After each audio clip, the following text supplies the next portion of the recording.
올라가고 나서 또 나중에 이제 조정받지 않을까. 지수 3천원 시작이다. 상법 개정과 더불어서 이제 그 자본시장법과 세법을 이렇게 같이 손봐야 된다고. 저는 이제 전체적으로 한국 시장이 이렇게 그 레벨업되는 그런 시장이 올 거라고 보거든요. 그래서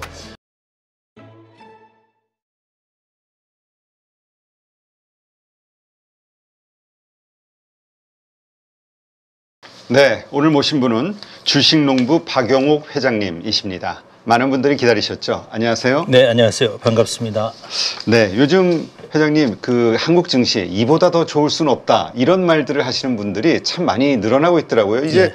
얼추 3천선 근처까지 왔고요. 네. 뭐 4천, 5천까지 이야기가 나오는 상황인데 어떻습니까? 지금 상황을 어떻게 보시는지.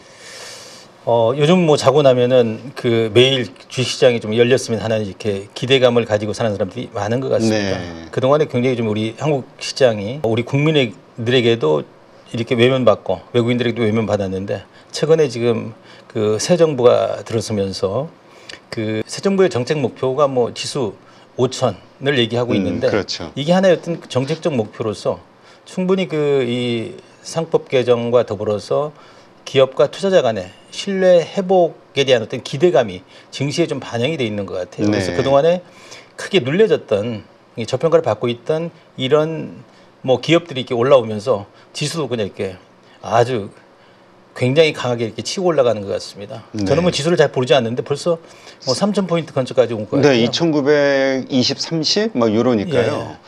진짜 3,000 불과 한 2, 3주 전만 해도 되게 멀게 느껴졌는데 네네. 그냥 어느 순간 3,000이 왔네요. 예. 근데 그러다 보니까 많은 분들이 또 걱정을 하는 거예요. 우리 한국 증시는 올랐다가 반드시 또 빠지잖아요. 그래서 이거 이렇게 올랐을 때 빨리 팔아야 되겠다. 현금화 해야 된다. 이런 생각하시는 분들도 많다고 하던데 어떻게 보세요? 그래서 저도 이제 정말 오랜만에 유튜브를 지금 이렇게 하게 됐습니다.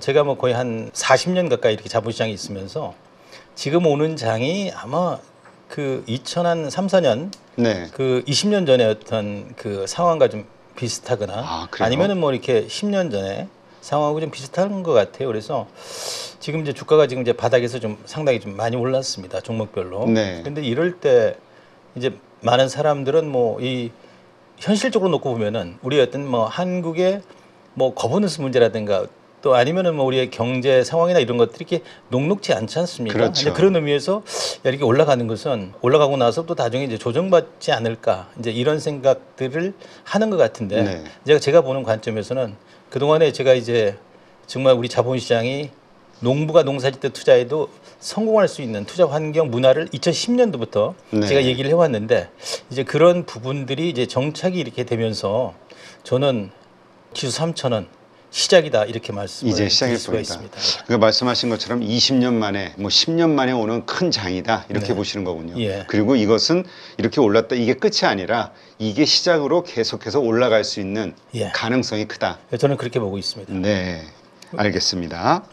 자, 근데 많은 분들이 지금 한국 경제가 가지고 있는 문제점들 여러 가지 이야기하는 것 같아요. 뭐 보면은 우리 한국은행에서도 0.8로 1.5에서 확 줄였잖아요. 경제 성장률도. 어떻습니까? 당장 우리 한국 경제에 시급한 과제 어떤 것들이 있다고 보세요? 뭐 여러 과제들이 있다라고 봅니다. 저는 뭐 이제 제가 이제 한국의 증권 시장을 이렇게 얘기를 할 때 이런 부분에 대해서 이제 제가 돈통에다 많이 비교하면서 한국 증권 시장 아니면 한국의 어떤 기업의 저평가된 그 모습들을 이렇게 얘기를 했습니다. 많은 사람들이 공감을 하더라고요.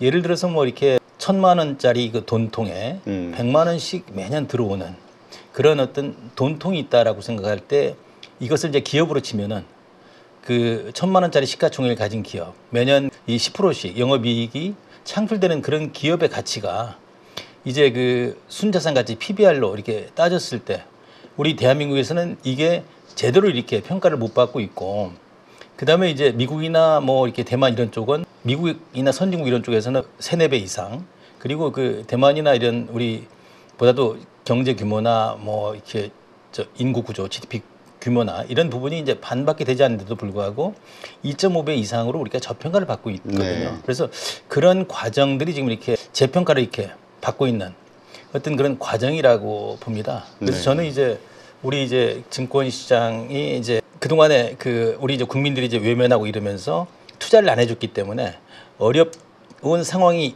이루어졌는데 가장 큰 문제는 결국은 이제 이 투자자와 기업 간의 어떤 신뢰 회복, 네. 신뢰 회복이 우선이다라고 네. 생각을 합니다. 이제 그런 거에 대한 기대로 지금 최근에 이제 우리 국민들도 우리 증권시장에 많이 관심을 가지고 있고 또 외국인들도 만약 그 상법만 예정대로 이렇게 개정이 돼서 투자자 보호가 된다 그러면은 아마 그 자금들이 외국 자금들도 지금 이제 물밀듯이 이렇게 들어오지 않을까 이런 생각을 하고 있습니다. 네. 하긴 뭐 최근 여러 날 아주 뭐 4조, 5조 뭐 이렇게 매수를 했다. 예. 근데 이거 시작이다라고 생각하시는 분들도 참 많이 있더라고요. 예.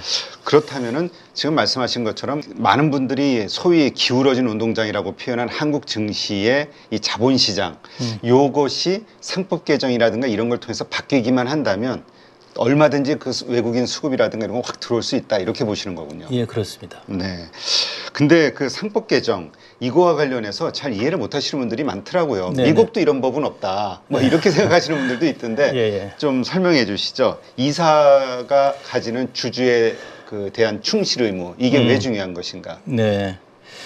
이사는 이제 주주에 대해서 충실 의무, 이제 그 뭐 fiduciary duty 그 의무를 이제 주주의 수탁자 책임을 가져야 된다. 네. 이런 얘기들을 이렇게 하고 있는데 사실 이제 그 주식회사라고 하는 것은 주주들이 그 주인이고 주주들이 주주총회에서 이사를 선출해서 그 이 기업을 잘 경영하고 운용을 해서 우리에게 좀 많은 뭐 배당이 됐던 아니면 뭐 캐피탈 게인이 됐던 이게 성취할 수 있도록 하고자 해서 이제 이사를 뽑아 놓는데 네. 우리나라 같은 경우는 이제 이사가 뭐 대부분 다 이렇게 지배주주나 대주주에게 이렇게 예속이 돼 있어서 회장님만 쳐다보고. 예, 그들을 위해서 이제 이렇게 일하고 있는 그런 그 과정들 때문에 여러 가지로 그 일반 주주의 어떤 그 권리나 이런 부분들이 그 침해되는 경우가 네. 많았습니다. 그래서 이번에 그 상법 개정은 그런 어떤 그 이사의 그 수탁자 책임, 충실 의무를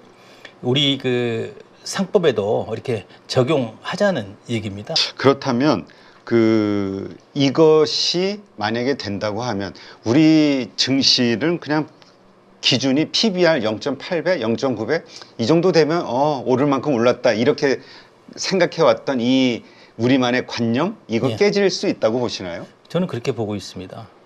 사실은 이제 그 이사라고 하는 게 이제 충실 의무가 있고 또 선관 의무가 있습니다. 우리 상법 380조 3항에 보면은 이사는 규정과 정관에 의해서 그 회사에 대해서 충실 의무를 져야 된다 이렇게 네. 얘기를 하고 있는데 이게 충실 의무라고 하는 것은 이사의 충실 의무라고 하는 것은 그 이 지배주주와 일반 주주의 이해관계 상충시 그 일반 주주의 입장에서 그 견제하고 이제 감시하는 그 역할을 해야 되는데 그렇지 못했고 이제 선관 의무라고 하는 것은 이사의 선관 의무라고 하는 것은 이사가 이제 전문가로서 이 기업을 잘 경영을 해주십사 하는 그런 그 이사의 그 충실 의무와 선관 의무에 대해서 이사가 그 회사와 그 주주를 위해서 그 이렇게 충실해야 된다는 이제 얘기를 지금 하는 거고 그런 얘기를 이제 선언적으로 이렇게 우리 상법에다가 넣어놓자라는 얘기이고요. 그다음에 이제 우리나라가 이제 PBR 0.8배 수준으로 굉장히 낮게 평가돼 있잖아요. 그렇죠. 이런 요인은 이제 우리나라 사람들이 기업의 어떤 그 자산이 나한테 이렇게 돌아오지 않는다라는 이런 생각 때문에 이제 투자를 안 해주고 있는 거 아니겠습니까? 그렇죠. 배당이라든가. 예. 배당이 됐든 뭐 캐피탈 게인이 됐든 여러 가지로 이제 회사는 뭐 발전하고 성장을 해도 그 장기 투자를 하면은 뭐 기업이 그냥 뭐 몇 번 이렇게 뭐 쪼갰다 뭐 붙였다 분할 뭐 상장. 이렇게 몇 번 하고 또 뭐 시비나 그 아니면은 유상증자 뭐 이런 것들 이렇게 발행을 해서 주주 가치를 훼손하는 행위들이 이제 비일비재하게 일어나고 그렇죠. 있거든요. 그래서 우리 미국 같은 경우나 선진국들은 이 장기 투자하면 이제 주주 가치가 줄어드는데 우리는 오히려 이렇게 뭐 이제 주주 가치나 기업 가치를 이렇게 훼손되는 그런 그 일들이 비일비재하게 일어나고 있거든요. 네. 이제 그런 요인들 때문에 어떻게 보면은 이제 PBR이 그 1배도 이렇게 못 받는 그런 형국이라고 봅니다. 네, 진짜 그 얘기 많이 하시더라고요. 일본도 PBR이 1.3배고 중국조차도 1.5배인데 네네. 그럼 우리 지금 여기서 그러면 한 40% 50% 그들과 비슷해진다면 지수가 올라야 되는 거 아니냐. 예. 막 그렇게 화내시는 분들도 있던데 네. 근데 어쩔 수 있겠어. 이게 코리아 디스카운트지. 이렇게 그냥 우리 자포자기했었는데 이제는 아니다. 그렇습니다. 네. 예, 이제는 뭐 그 일본도 2012년도부터 이제 아베 정권이 들어서면서 그 기업 거버넌스를 개선하고 이 주주 투자자 보호 정책을 이렇게 일관해 오면서 매년 한 7, 8%씩 성장을 지금 네. 해왔거든요. 우리가 지금 이제 그런 지금 상황에 놓여 있다라고 생각을 합니다. 네, 그렇군요. 근데 이 상법 개정만으로는 좀 불충분하다. 추가적으로 좀 뭔가 더 있어야 되는 게 아니냐 이런 생각하시는 분들도 있던데 회장님은 어떠세요? 지금 이제 상법 개정만 가지고는 주식시장이 뭐 이렇게 크게 올라가지 않을 거라고 봅니다. 네. 그래서 상법 개정과 더불어서 이제 그 자본시장법과 세법을 이렇게 같이 손봐야 된다고 생각을 합니다. 사실 이제 우리가 이제 사실 이제 기업만이 성장하는 기업의 시대에 살고 있지 않습니까? 그렇죠. 그런데 이러한 기업을 이끌고 나가는 사람들은 뭐 어찌됐든 지배주주가 됐든 뭐 대주주가 됐든 경영진들이거든요. 네. 그런데 이들이 이 주가가 그 올라가는 거에 대해서 불편해하거든요. 그래서 이 지배주주와 그 일반 주주의 그 이해관계가 일치되도록 이렇게 만들어줘야 되는데 그런 부분에서 이제 저는 그 이 세법이 좀 조정이 돼야 된다. 그래서 세법 하면은 그 우선 이제 저는 뭐 과거부터 이 주식 투자는 배당이 안전 네. 마진이다. 그렇죠. 배당을 통해서 성과를 공유할 수 있는 투자 환경 문화가 만들어지면 정말 그 우리 국민 모두가 더불어 잘 살 수 있다라는 얘기를 이제 해왔고. 그다음에 이제 그래서 이제 대주주한테도 배당 소득 분리 과세를 15.4%로 좀 이렇게 확대 적용을 좀 해주자. 네. 근데 뭐 대주주 같은 경우는 2천만 원이 넘어가면은 거의 한 49.5%, 50% 절반 가까이 이상의 그 내니까. 이제 종합주택으로 환산이 돼서 그 세금을 부담하기 때문에 대주주 입장에서는 뭐 배당을 할 이유가 없지 않습니까? 네, 그렇죠. 그래서 우리나라가 이제 배당 성향이 낮고 그리고 또 하나는 이제 상속 증여세. 사실 50% 너무 많습니다. 네. 그래서 이것도 이제는 이 자본이 선순환될 수 있도록 좀 현실화시켜야 되겠다. 그래서 OECD 평균이 한 25%인데 우리는 부존 자원이 없는 나라 아니겠습니까? 네. 이제 그런 의미에서 그 상법은 이제 정말 이제 현실화해서 정말 제 10년 같으면 20%로 팍 내려서 이 자본이 선순환될 수 있는 구조로 이렇게 만들어야 되고 이 상속 증여세 그 문제 때문에 사실 이제 대주주 입장에서 보면은 뭐 주가가 올라가는 걸 원치 않지 않습니까? 그렇죠. 주가가 오르지 않게 하는 방법은 뭐 정말 다양하게 그치, 있습니다. 최고 그 경영자들은 예. 뭐 여러 가지 할 수 있겠죠. 예, 뭐 소통을 안 한다든가, 뭐 배당을 안 준다든가, 아니면은 뭐 심지어는 관계사를 만들어서 일감이나 아니면은 뭐 그 자금까지 이렇게 인력까지 이렇게 그 미뤄져서 기업 가치나 주주 가치를 훼손하는 행위들이 이게 비일비재하게 일어나고 있거든요. 그래서 네. 이런 부분을 이 법만 가지고 되지는 않는다.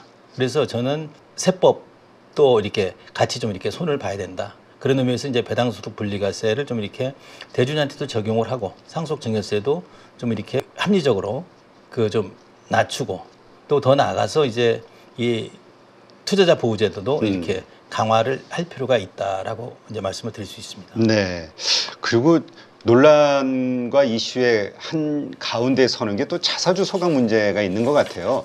이게 아무래도 서학개미라고 표현되는 외국 글로벌 투자자들이 늘어나다 보니까 미국 같은 데는 막 기업이 자사주 받아가지고 소각하고 하는데 우리는 가지고 있다가 딴 데다 맨날 쓰니까 이 자사주 소각 문제 이건 어떻게 보세요? 예, 제가 이제 한국 기업 거버넌스 포럼의 그 이사로 지금 활동을 하고 네. 있습니다.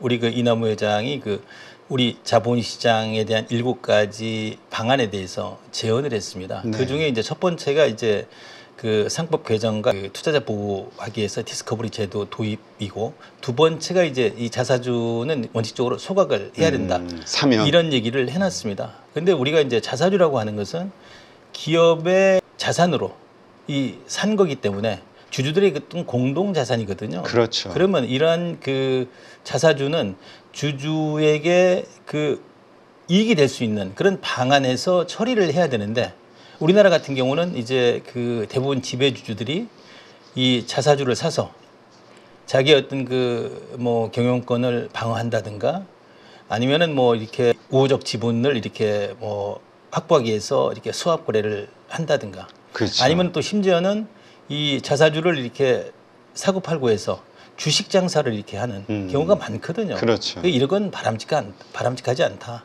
그 제 입장에서 볼 때는 정말 그 이 기업이 이제 미국 같은 경우에도 우리나라와 같이 배당성이 이렇게 높지는 않습니다. 네. 우리도 지금 거의 한 29% 정도까지 이렇게 많이 올라왔습니다만은 미국도 29% 정도밖에 되지 않거든요. 네. 근데 이제 주주 환원율 측면에서 보면 뭐 미국은 뭐 거의 95% 정도 이렇게 환원이 되고 있지 않습니까? 네. 근데 자사주를 이제 적극적으로 이렇게 사서 이게 소각을 하기 때문에 그렇습니다. 그래서 우리나라도 이제 기존에 이제 자사주를 그렇게 많이 보유한 기업들이 굉장히 많이 있습니다. 이런 기업들에 대해서는 정말 그 원칙적으로 이 장기적인 계획을 가지고 이 소각을 할 수 있도록 여러 가지 이제 뭐 법인세법이라든가 이런 것들을 해서 좀 유도를 좀 해야 되고 신규 이렇게 매입 부분에 대해서는 원칙적으로 이렇게 소각을 그 함으로 인해 가지고 그 주주 가치나 기업 가치를 이렇게 제고시킬 수 있는 네. 그런 일들을 그 진행을 해야 된다고 봅니다. 최근에 이제 뭐 언론 뉴스나 이런 데 보고 이러면은 그 자사주 많은 기업들 오히려 그 이 지배주주의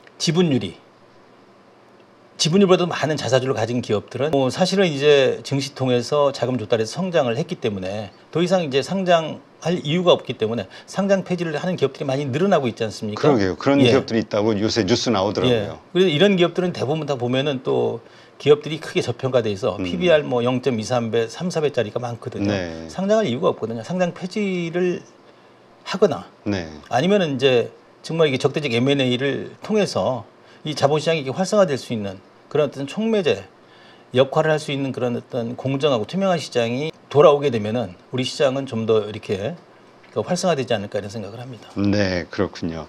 지금 그 말씀하신 대로 가장 핵심은 우리 소액주주들이 그동안 너무 대주주의 이익에 희생당해 온 거 아니냐라는 불만이 가득한 거잖아요. 네. 어떻습니까?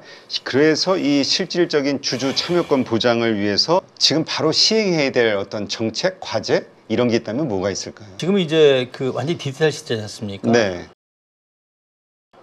그 우리가 이제 저는 그 우리 소액주주들이 참여하고 어떤 권리를 이렇게 보호할 수 있는 이런 부분들은 그 뭐 많이 있지만은 저는 이제 전자투표제의 그 전면 도입과 네. 또 이 소액 투자자들의 어떤 그 참여를 이게 높이고 견제와 감시를 위해서 집중 투표제 정도는 이렇게 도입이 돼야 된다라고 네. 얘기를 합니다. 이게 전자투표제라고 하는 것은 그 뭐 우리가 직접 그 주주총회에 참석하지 않더라도 충분히 그 의결 사항에 대해서 사전에 검토하고 이렇게 투표를 해서 참여를 할 수가 온라인으로 있는 것입니다. 그런데 우리나라는 이제 슈퍼주총대회라고 해서 매년 3월 마지막 주 금요일 날 되면은 거의 70% 이상이 동시에 네. 그 주주총회를 열리지 않습니까? 그것도 뭐 이런 아침에 그렇기 때문에 많은 사람들이 이게 참여할 수 없게 되는 것이죠. 그렇죠. 어떻게 보면 이제 주주총회라고 하는 것은 정말 이 함께 뜻을 함께하는 사람들의 그 정말 그 모임이지 않습니까? 네, 그렇죠. 그래서 축제같이 열려야 되는데 우리는 그렇게 열리는 회사들이 이렇게 많지 않지 않습니까? 지금 이제 많이 변했습니다만은 제가 이제 미국의 그 버커스베이 그 오마해 그 워렌 버핏이 그 사는 그 버커스베이 주주총회를 그 얘기를 많이 합니다. 그 2박 3일 하죠? 네. 1박 2일인가요? 2박 3일인가요? 네, 2박 하여튼 3일 하는 걸로 알고 있습니다. 축제같이 열리지 않습니까? 그렇죠. 축제 같더라고요. 보니까 예, 뭐 저도 뭐 기념품 판매하고. 과거에 그 이제 한 10년 전에 벌써 이제 뭐 한 7, 8년 전에 셀트리온 주주총회를 한번 참석을 하고 그쪽에 그 주주 대표가 강연을 요청을 해가지고 제가 그 셀트리온이 있는 그 인천에 가서 강연을 한 적이 있는데 거의 그 이 주주총회에 3,000명 이상이 왔었습니다. 아, 그래요? 그때는 이제 서정민 회장님이 이제 그 직접 참석을 못했지만은 그 화상으로 정말 그 참여한 주주들에게 그 질의응답과 비전 이런 제시하는 걸 보고 나서 야 우리나라도 희망이 있다.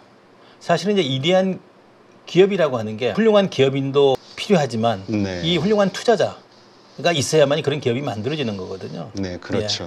그래서 저는 이제 전자투표제는 이게 의무화돼야 되고 네. 이게 못할 이유가 없는 거거든요. 그렇죠. 우리가 너무 바쁘니까. 네. 하지만 각 그 개인들의 그 의견이 무엇인지는 또 예. 자주 들어주는 경청의 자세가 필요하죠. 기업에서는. 예. 그래서 이번에 뭐 상법 개정안에 포함이 될지 모르겠지만은 또 이렇게 소액주들의 어떤 그 참여도를 높이기 위해서 집중 투표제를 이렇게 도입을 하게 되면은 소액 투자들이 적어도 뭐 감사원 의원이 됐든 뭐 감사가 됐든 아니면 이사가 됐든 한두 사람이라도 이렇게 영입을 진입을 시켜서 그 뭔가 이렇게 견제하고 감시를 하면은 회사가 더 건강히 가지 않을까 이런 생각을 합니다. 근데 그거에 대해서 기업들, 뭐 경청이라든가 이런 쪽에서는 경영을 방해하고, 네, 뭐 진짜 회사를 망하게 할 수도 있는 행위다라고 말하는 것 같아요. 그래서 그런 부분에 대해서는 지금 이제 미국의 그 빅테크 기업들이 세상을 그 이끌어가고 있지 않습니까? 그렇죠. 이제 그런 요인에는 이제 투자자와 기업 간의 그 신뢰가 쌓여서 그 회사가 정말 이게 건강하고 활력 있게 가고 이러는데 이 우리나라 같은 경우는 이제 이 소유와 경영이 분리가 안 돼 있는 그런 상태에서 한번 그 지배주주나 대주주는 영원히 이렇게 남는 이런 문화가 네. 본인 스스로도 그렇고 또 이렇게 함께하는 직원들 우리 국민들도 그렇게 인식을 하고 있지 않습니까? 네, 그렇죠. 그런데 이런 문화는 좀 이렇게 바뀌어져야 될 거라고 생각을 합니다. 네. 자, 그리고 이 기업 분할할 때 우리가 사실 LG화학 가지고 엄청나게 많은 사람들이 분노했었잖아요. 네. 그것 때문에 이 거버넌스 이슈에 대해서 사람들의 시선이 집중하게 된 계기가 되기도 했고요. 네. 이 공정가치 산정의 문제, 이것이 과연 이번에 상법 개정이 된다면 해결이 될 수 있을 것이냐. 왜냐하면 기업들 또 분명히 뭐 이렇게 또 분할 상장 아니면 무슨 물적 분할이나 아니면 또 중복 상장 이런 걸로 빠져나가지 않겠냐. 계속 그 의심하는 분들도 많거든요. 네네. 사실은 이제 미국이나 이런 선진국들은 그 지주회사 많이 이렇게 상장이 돼 있습니다. 네. 근데 우리나라는 이제 지주회사가 됐든 뭐 지배회사가 됐든 이런 회사들이 이제 이렇게 뭔가 이렇게 뭐 성장하고 그 뭐 혁신해서 발전하려고 하면은 어떤 그 새로운 돈이 되는 이런 사업들이 있고 이러면은 이제 분할해서 이제 자금 조달해가지고 이제 회사를 키운다는 명목하에 이렇게 해가고 있는데 만약에 이제 기업을 분할한다고 하는 얘기는 예를 들어서 뭐 이제 LG화학 같은 경우도 그 LG 에너지 솔루션하고 이렇게 기업 분할하면서 그 배터리 사업의 비전을 보고 투자를 했는데 그렇죠. 이게 분할해서 가고 이러면은 이 LG화학 주주 입장에서 보면은 핵심 코어를 뺏기는 그 지배권을 잃어버리는 상황이 벌어지지 않습니까? 그렇죠. 이제 이런 문제가 사실은 없어야 되는 거거든요. 그런데 이제 우리는 이렇게 되고 나면 이제 그 기업 분할 시 그 뭐 의무 공개 매수나 이런 것들을 얘기를 하고 이러는데 이런 것 자체가 원천적으로 좀 차단이 돼야 된다고 생각을 합니다. 네. 그런데 이제 우리는 또 그렇게 또 해왔으니까 이 기업 분할하고 이럴 때 그 이 상장사 어떤 그 시가평가 기준을 네. 그 기업 분할이나 합병 그 전후 2개월로 이렇게 평가를 그 하기 때문에 이 뭐 기업을 경영하는 대주주 입장에서는 지배주주 입장에서는 뭐 그 지배주주가 그 유리한 그 시기에 기업을 뭐 분할하거나 합병 시기를 정할 수가 있지 않습니까? 네. 이래서 이제 자기의 그 지분율을 이렇게 올리는 이런 상황들이 있어서 저는 기업 분할이나 합병 시 이 시가평가 제도를 공정 가치로 좀 하자. 시가가 아니라 네. 그런 얘기를 좀 해왔습니다. 네, 그렇군요. 이러한 것도 우리 한국 증시가 정말 3천, 4천, 5천 계속 성장하기 위해서 필요한 조치다 이렇게 보시는 거군요. 네. 네, 알겠습니다. 네, 요즘 그 새로운 정부가 들어서면서 공식적으로 코스피 5천을 공약으로 내걸었단 네. 말이죠. 그러다 보니까 많은 분들이 야 이번엔 진짜 이렇게 좀 괜찮아질 거야라고 기대하는 분도 있지만 아이 뭐 언제는 공약이라는 건 빈말인데 예. 이렇게 이게 치부하시는 분도 있어요. 예. 근데 그러면서도 예전과는 좀 다른 게 계속 우리 회장님 말씀하셨던 상법 개정이라든지 여러 가지 분위기가 바뀌니까 그래도 혹시 될지 않을까 이런 기대를 하시는 분들도 있는데 회장님은 이 상황 어떻게 보시나요? 지금 이제 대선이 있을 때마다 네. 누구나 다 이게 자본시장에 대한 어떤 비전 정책 제시를 해왔습니다. 그렇지만 이번에 이재명 정부 들어서 이재명 대통령은 누구보다도 이 자본시장에 대해서 그 정확하게 그 이해를 하고 계시는 분 같아요. 네. 그래서 그 자본시장이 뭐가 문제인지 정말 호심탄회하게 어저께도 이제 거래소 와가지고 우리 상법 개정과 더불어서 이 배당 소득 분리과세 네. 이런 부분들에 대해서 얘기를 그 하면서 계속 지수로 소통을 해왔기 때문에 이게 그 공약이 아니라 실제적으로 이 정책적인 어떤 목표가 이렇게 될 것 같습니다. 네. 그래서 저는 지금까지 저도 이제 우리 자본시장 선진화 방안과 관련해 가지고 대선이 있을 때마다 제가 직접 주관해서 우리 정부에게 우리 자본시장 또 관계자들에게 많은 제안을 해왔습니다만 네.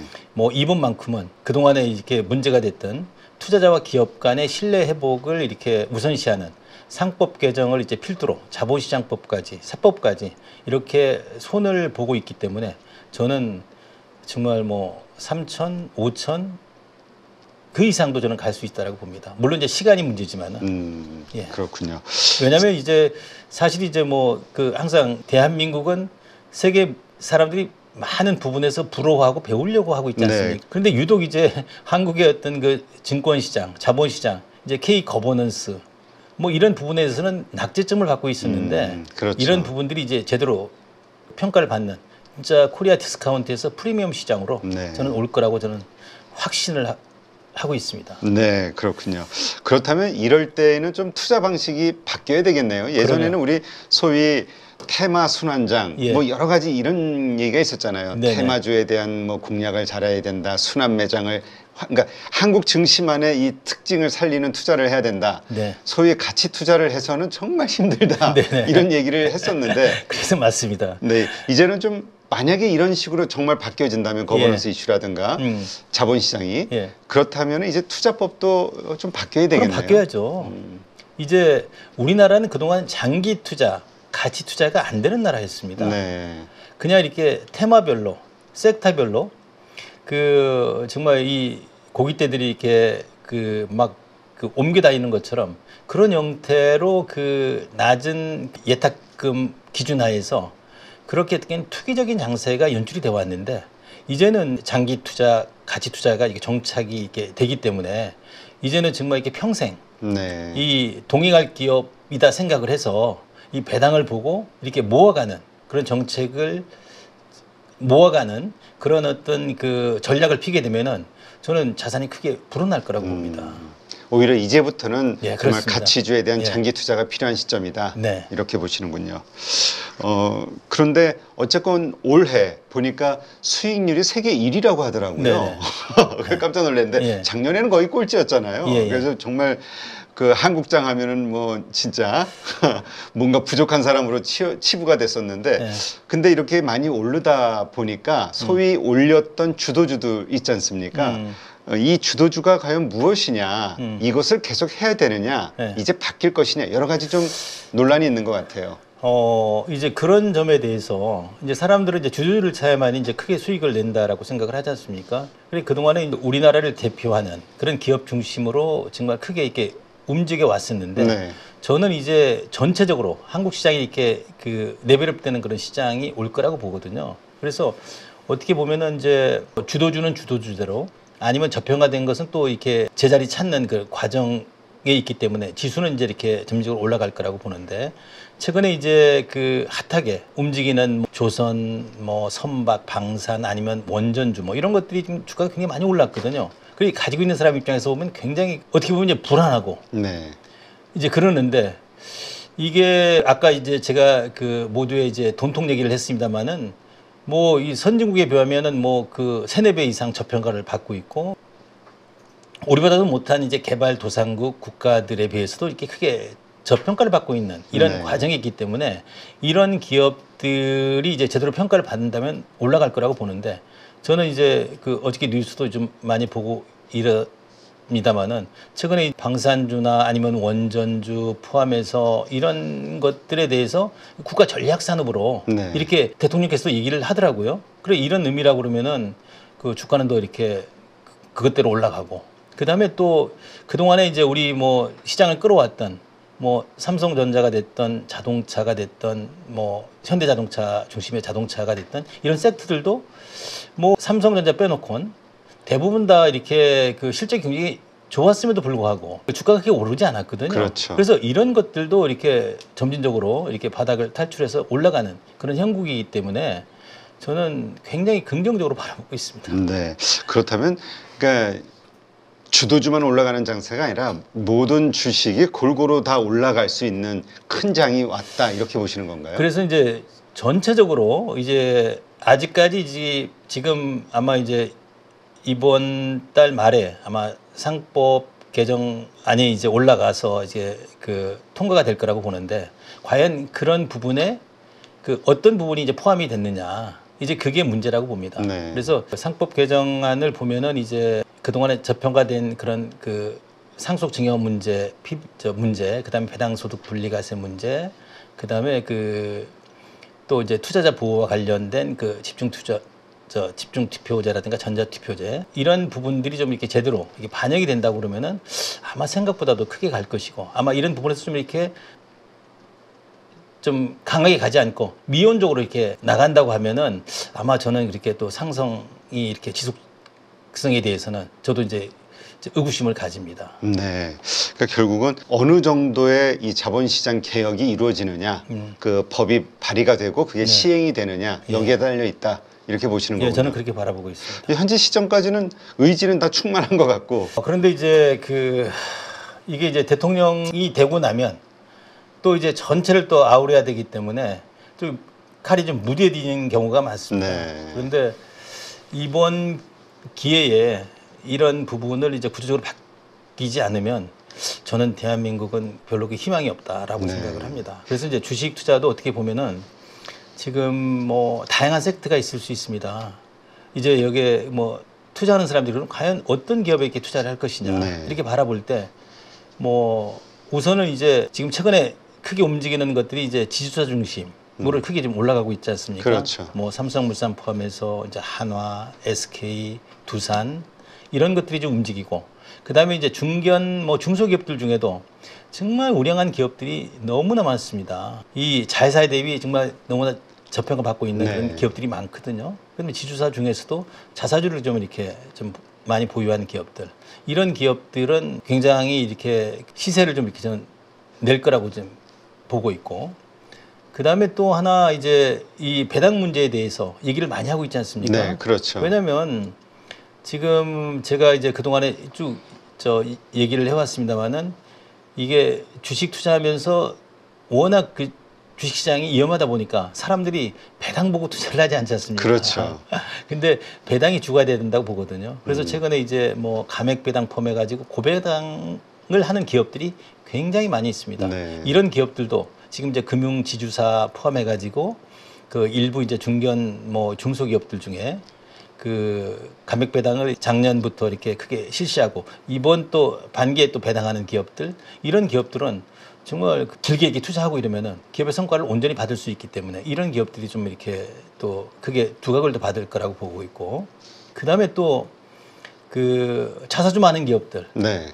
자사주는 뭐 이제 원칙적으로 이게 아마 그 상법이나 이런 쪽에 소각을 이렇게 강제할 수는 없을 거라고 봅니다. 근데 그렇죠. 원칙적으로 이게 소각을 하는 게 맞거든요. 네. 그래서 기존에 이제 자사주를 많이 가진 기업들 그리고 또 앞으로 자사주를 이렇게 사서 소각할 수 있는 이런 기업들의 주가도 이렇게 크게 그 시장에서 관심을 가질 거라고 보고 있고 그다음에 저는 이제 오랫동안 지켜보니까 중견 중소기업들 중에 네. 정말 소외돼서 알짜된 기업들이 굉장히 너무나 많습니다. 네. 내가 일일이 뭐 거론할 수는 없지만은 뭐 1년에 영업이익이 200~300억씩 이게 나는데도 불구하고 주가가 5~6천 원도 안 되는 그런 기업들이 너무나 많거든요. 네. 그래서 이런 기업들을 이렇게 찾아서 투자를 해놓고 또 그다음에 최근에 거의 24시간 거래가 되고 있지 않습니까? 그렇죠. 요즘 최근에 이제 뭐 배당 관련 또 자사주 문제와 관련해서 증권시장이 이제 화랑이 될 거라고 해서 증권주들이 크게 지금 시세를 많이 내고 올랐죠. 있는데 뭐 전반적으로 크게 오를 거라고 봅니다. 그래서 오늘은 뭐 이제 또 이 새 정부 들으면서 그 남북 간의 어떤 그 긴장 완화가 예견되고 또 뭐 트럼프와 또 김정은의 어떤 뭐 대화 문제 뭐 이런 관계 때문에 뭐 대북 관련주가 많이 올라가고 그러는데 그 전 업종 중에서 이제 전 부분에서 정말 이게 증시가 안정이 되면은 아마 그 다 이렇게 차근차근 모든 업종이나 이런 부분들이 이 재평가를 받지 않을까 이런 생각을 하고 있습니다. 네, 알겠습니다. 자, 그렇다면 외국인 수급, 아까도 잠시 말씀 주셨지만 이러한 한국 증시 환경의 변화로 인해서 어느 정도나 더 세게 들어올 수 있을까? 그거는 저는 이제 상법 개정이 그 어느 정도의 그 수준을 가지고 들어오느냐. 왜냐하면 뭐 우리나라는 뭐 투자에도 이 투자자가 그 보호받지 못했거든요. 뭐 지배주주나 그 대주주 뭐 더 나가서 일부 기업들이 그 기업 가치 내지 주주 가치를 훼손해도 그것을 이렇게 그 방어할 수 있는, 네. 견제할 수 있는 그런 수단이 별로 없었거든요. 그래서 그것만 이렇게 이루어진다 그러면은 아마 지금 그 한국 시장으로 그 자금이 미국 자금 포함해 가지고 뭐 이렇게 중동 자금 아니면은 뭐 이렇게 그 동남아 이쪽 자금들도 저는 많이 지금 그 대기하는 걸로 지금 알고 있습니다. 네, 그렇군요. 그렇다면 외국인에 의한 이 그 강세장 이것은 계속 이어질 수 있다. 저는 이제 제가 너무 이렇게 희망적인 얘기 뭐 이런 기대를 이렇게 얘기하는 것 같지만은 이게 뭐 주식 투자라는 게 미래에 대한 어떤 기대나 희망 그렇죠. 이런 걸 보고 이렇게 투자를 하는 거거든요. 저는 굉장히 긍정적이고 낙관적인 사람입니다. 그런데 이제 제가 이제 최근에 뭐 만나보고 그다음에 최근에 여러 가지 그 진행되는 이런 상황들을 바라볼 때 지금은 이제 우리가 그동안에 이제 부동산 중심으로 이렇게 성장을 해왔는데 지금은 이제 주식시장에 자본시장에 이렇게 증권시장에 관심을 가져야 될 때라고 좀 봅니다. 네, 알겠습니다. 자, 그렇다면 그 또 많은 분들이 혹시나 이 상법 개정을 하고 배당을 확대하고 하는 이러한 정책들 이것이 펼쳐져 나가는 데 있어서 그래도 또 분명히 반대하는 분들도 있잖아요. 기업 하시는 분들도 반대하지만 또 거기에 동조하시는 분들도 있는데 이분들의 가장 큰 우려라고 하면은 뭐 여러 가지 사모펀드에 의한 그러니까 기업 경영이 어려워질 것이다 이런 걱정들도 하는 것 같은데 이와 관련해서는 어떻게 보세요?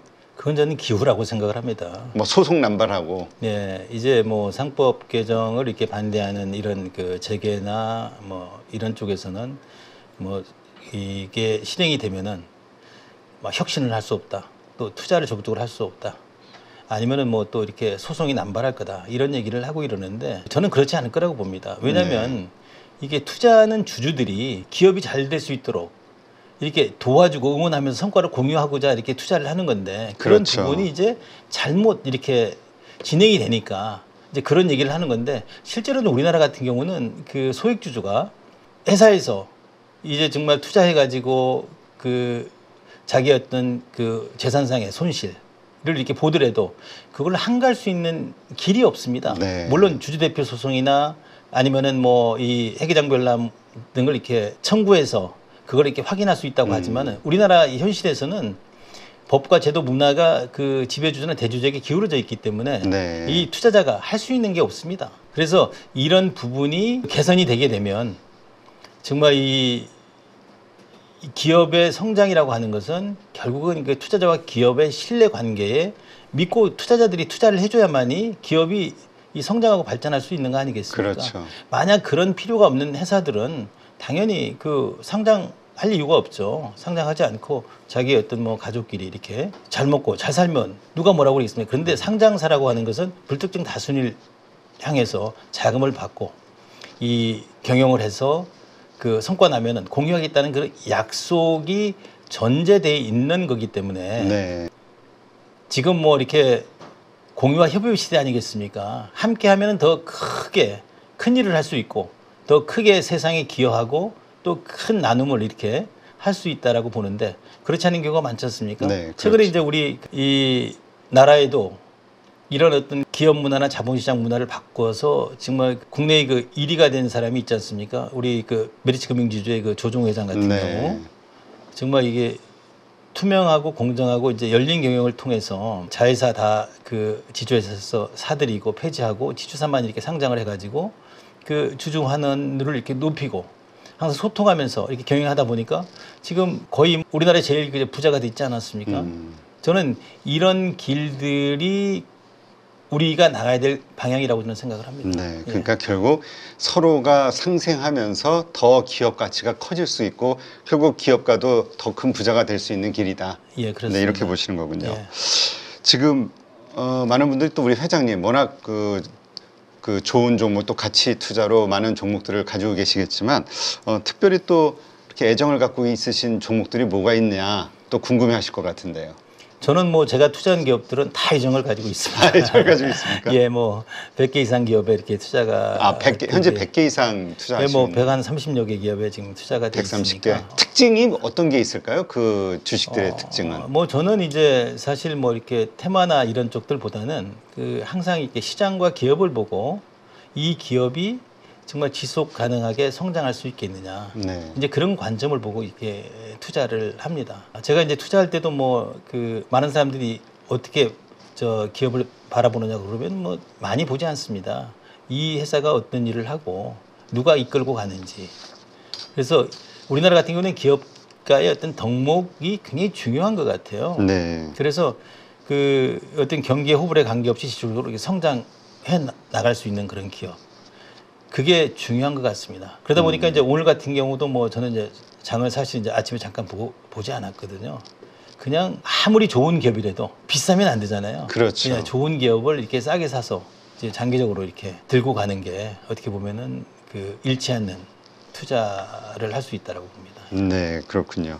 아까 배당 이야기를 좀 하셨는데 만약에 배당이 확대가 되고 이렇게 된다면은 그로 인해서 생기는 어떤 사회 경제적 파급 효과 어떻게 보세요? 배당 확대는 네. 단순히 투자자에게 돈을 주는 차원을 넘어서 한국 경제의 어떤 체질을 바꾸는 행위라고 봅니다. 국민이 이제 1,500만 명 이상, 그 뭐 가족까지 합치면 전 국민이 이제 주식 투자를 네. 한다라고 생각을 합니다. 배당이 늘면 이제 가계 소득이 증대가 되고 이런 가계 소득은 또 재투자가 되고 또 소비가 되면서 우리의 경제에 활력을 이렇게 불어넣을 수가 있습니다. 그다음에 또 이 배당 확대는 또 우리나라의 투자 문화를 또 성숙하는 데도 일조한다라고 보거든요. 그렇죠. 대부분 다 이렇게 주식을 사고 팔아야 돈을 벌 수 있다라고 생각을 하는데 우리는 이제 이 배당을 보고 장기 투자, 인생이 굉장히 길어졌지 않습니까? 인생 100세 시대인데 60, 70이 돼도 굉장히 건강하지 않습니까? 몸과 그렇죠. 마음이. 근데 계속 일할 수는 없잖아요. 그래서 배당을 통해서 성과를 공유할 수 있는 문화를 만들어야 되고 저는 이제 제가 과거에 내 책에도 얘기를 했습니다만은 65세 된 이상의 사람에게는 오히려 배당 소득세를 좀 면제를 해주자. 그래서 우리 아버지 세대가 그 투자해준 기업의 우리 그 후손들은 근로자로 살아가고 이 선배들은 그 아버지들은 이 배당을 통해서 이렇게 살아가고 이러면은 뭐 지금은 뭐 기업만이 이렇게 성장하고 발전을 이렇게 해나가는 시대이기 때문에 저는 이제 이 배당은 정말 우리의 어떤 경제 생태계를 바꿀 수 있다라고 이제 이런 얘기를 합니다. 네. 그래서 우리가 국민 다수가 우리 기업의 이제 주주가 돼서 배당을 통해서 이렇게 성과를 공유한다 그러면은 야 우리 얼마나 이 세계에서 가장 잘 사는 나라, 잘 사는 국민이 될 수 있지 않을까요? 네. 왜냐하면 우리나라만이 정말 세계에 내놓아도 자랑스러운 기업들이 많이 있거든요. 그렇죠. 미국도 뭐 글로벌 기업, 빅테크 기업들이 있지만은 우리처럼 이렇게 다양하게 가지고 있지 않습니까? 네, 그렇죠. 뭐 이스라엘, 유럽, 독일 이런 쪽도 마찬가지거든요. 그래서 우리는 이것을 10분 활용을 해야 된다고 생각을 합니다. 네. 그래서 한 가족, 한 기업 갖기 운동 이러한 것들을 말씀하시고 있으신 건가요? 네네. 과거에 이제 경제가 좀 어려우면은 네. 이번에도 이제 제가 그런 얘기를 했습니다만은 야, 이 우리 기업 갖기 운동, 바이 코리아 펀드를 이렇게 만들어서 정말 이 싸고 이러니까 그런 것 운동을 좀 해줬으면 좋겠다. 근데 저는 그것보다도 제가 이제 옛날부터 한 가족 한 기업 갖기 운동을 지금 벌여왔습니다. 일가일사 운동. 아, 그래요? 그래서 이거는 이제 우리가 어떻게 보면은 그 교육률이 세계에서 가장 그 높은 나라 중에 하나지만은 금융 문맹률은 세계에서 가장 정말 높은 나라 중에 하나입니다. 많이 배운 사람일수록 이 자본시장에 대한 주식시장에 대한 인식을 잘못 가지고 있습니다. 네. 주식 투자를 이렇게 사고 팔아야 이렇게 돈 버는 행위라고 이렇게 인식을 하고 있잖아요. 주식 투자는 이 정말 함께 할 기업에 이게 투자해서 도와주고 응원하고 때로는 견제하고 감시하면서 기업의 어떤 그 성과를 함께 공유하는 게 네. 어떻게 보면 투자의 본질이거든요. 그런 의미에서 이제 일가일사 운동이라고 하는 것은 정말 밥상머리에서 함께 의논을 해보는 겁니다. 우리 함께 평생 이런 기업과는 함께 해보자. 네. 중년이 모아지면 그 기업을 이렇게 사가는 거죠. 그럼 정부에서 그런 기업에 대해서 뭐 펀드가 됐든 아니면 직접 투자가 됐든 그런 자금에 대해서 좀 뭔가 세제 혜택을 주고 인센티브를 준다고 하면은 이 가계 기업이 함께 성장하고 이러면 우리 사회가 굉장히 건강해지지 않겠습니까? 그렇죠. 그래서 저는 이제 일가일사 운동을 적극 권장하고 있고 제 얘기 듣고 이걸 실행하는 그런 가정들은 지금 이제 고맙다는 얘기들을 많이 듣고 있습니다. 네. 저도 애들에게 이제 2008년도 어릴 때 소액으로 증여를 해서 투자를 해주고 있는데 그런 것들이 지금은 큰 자산이 돼 있거든요. 네, 그렇군요. 알겠습니다. 하여튼 이제 그동안 우리가 좀 우리 스스로 좀 자포자기했던 여러 가지 시스템들이 바뀌고 있으니까 지금 시점에서 정말 다시 한번 투자에 대한 새로운 어떤 가치관을 좀 가지고 앞으로 어떻게 자산을 증가시킬 것인가 고민을 해볼 필요가 있겠네요. 그러면 네. 그렇습니다. 네, 오늘 이렇게 해서 주식농부 박용옥 회장님 모시고 지금 변화하고 있는 증시, 한국 증시에 대한 말씀을 좀 나눴고요. 건전한 투자자로서 어떻게 제2의 뭐 대통령도 부동산 대신 주식으로 예. 네, 재산을 늘릴 수 있게 하겠다라고 말씀을 하셨는데 이러한 환경 어떻게 우리가 만들어 나갈 수 있을지 좋은 말씀 해주셨습니다. 오늘 함께해 주신 좋은 인사이트 다시 한번 고맙습니다. 네, 고맙습니다.